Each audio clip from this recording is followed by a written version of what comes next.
Kenapa dalam pembuatan agama ada penyempurnaan berkali-kali atau revisi sampai jadi Islam? Pernah ditanyain ateis berarti ini adalah ketidaksempurnaan Tuhan. Jadi gini konsepnya.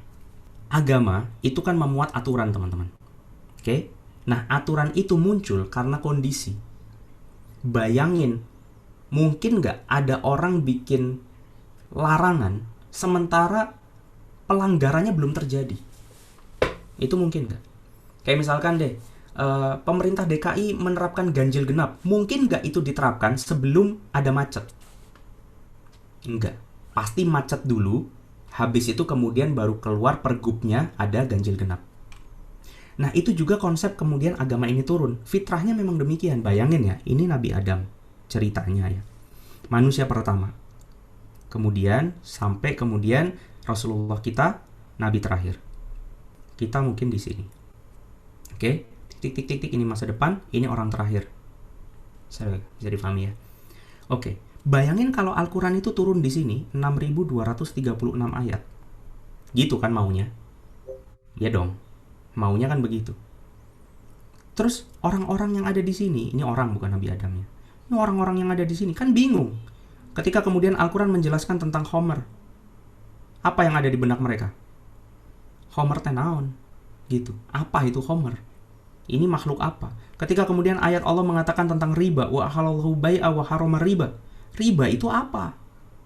Belum ada cerita riba di sana. Perdagangan belum ada. Bahkan mereka masih menggunakan sistem kerjasama dalam kehidupan. Belum ada barter bahkan. Maka yang kemudian terjadi itu bukan semacam ini. Tetapi ketika ada masalah, muncul ayat. Ada masalah lagi, muncul ayat. Ada masalah lagi, muncul ayat. Gitu. Ketika di masalahnya Nabi Adam apa nih kasusnya? Misalkan contohnya anaknya Habil, Qabil bunuh-bunuhan. Nah di sana baru kemudian burung gagak turun sebagai yang menjelaskan tentang syariat, aturan, bagaimana cara menguburkan jenazah. Kenapa kemudian muncul syariat menguburkan jenazah? Jenazahnya udah ada. Gitu, orang sudah nyata melihat ada kejadian yang butuh solusi, maka ayat turun. Turun lagi, terus gitu. Sampai kemudian datang penyempurna agama, makanya disebutnya penyempurna agama. Rasulullah itu penutup. Dan setelah itu tidak ada nabi lagi, ini udah nggak ada nabi nih di sini. Makanya kalau ada yang ngaku nabi di sini bermasalah. Maka kesimpulannya, logikanya, apa yang Rasulullah bawa ini sudah harus bisa up to date sampai kiamat. Sampai hari kiamat ini harus bisa up to date. Kenapa? Karena sudah nggak ada nabi lagi. Kalau ada nabi lagi berarti masih ada masalah yang belum dibahas. Tapi karena masalahnya sudah dibahas semua, maka sudah tidak ada nabi lagi. Artinya Islam yang disempurnakan Rasulullah ini sudah tidak perlu dirubah, tidak perlu diamandemen, sudah tidak perlu ditambah dan dikurang. Karena ini will be always up to date sampai yaumil akhir. Bisa difahami ya? Sampai akhir zaman. Nah, ayatnya apa? Nanti teman-teman bisa buka surat Al-Maidah. Al-yauma akmaltu lakum dinakum wa atmamtu alaikum nikmati wa raditu lakumul Islam madinah. Hari ini telah kusempurnakan untuk kamu agamamu. Artinya Islam itu sudah sempurna. Ini adalah ayat yang turun ketika akhir perjuangan Rasulullah di masa-masa akan wafatnya. Ayat ini turun di haji wada'nya Rasulullah, haji terakhirnya Rasulullah. Rasulullah sampaikan itu. Sudah nggak akan ada lagi kalian bisa bikin masalah, ini terjemah bebas saya.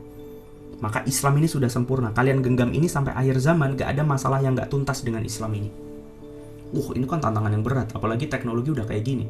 Masa iya sih Islam bisa ngebahas kayak artificial intelligence, kita sudah kemudian masuk 5G, sudah ada robot, sudah ada jelajah ke alam antariksa. Apa bisa keep up sampai ke sana? Yes, bisa. Itu nanti ada di sesi hijrah. Jawabannya jangan kemana-mana lagi.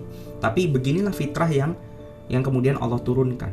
Dan ini bukan berarti Allah tidak sempurna. Makanya dikisahkan bahwa Al-Quran itu sebetulnya turun sekali jadi. Ada di dalam Al-Quran. Allah itu turunkan Al-Quran itu sekali jadi, tapi Allah berhentikan di langit untuk kemudian Allah turunkan ayat per ayat sesuai dengan kejadian yang berlaku. Jadi ini bukan kemudian kekurangan daripada Allah, na'udzubillah min dzalik, tentu tidak ada, tetapi ini justru adalah yang bisa kita pahami secara logik. Ya memang harusnya begitu. Kalau turun di awal semuanya, ya gimana, masalahnya belum ada. Orang nggak akan bisa memahami esensi daripada solusi kalau masalahnya nggak ada. Gitu ceritanya.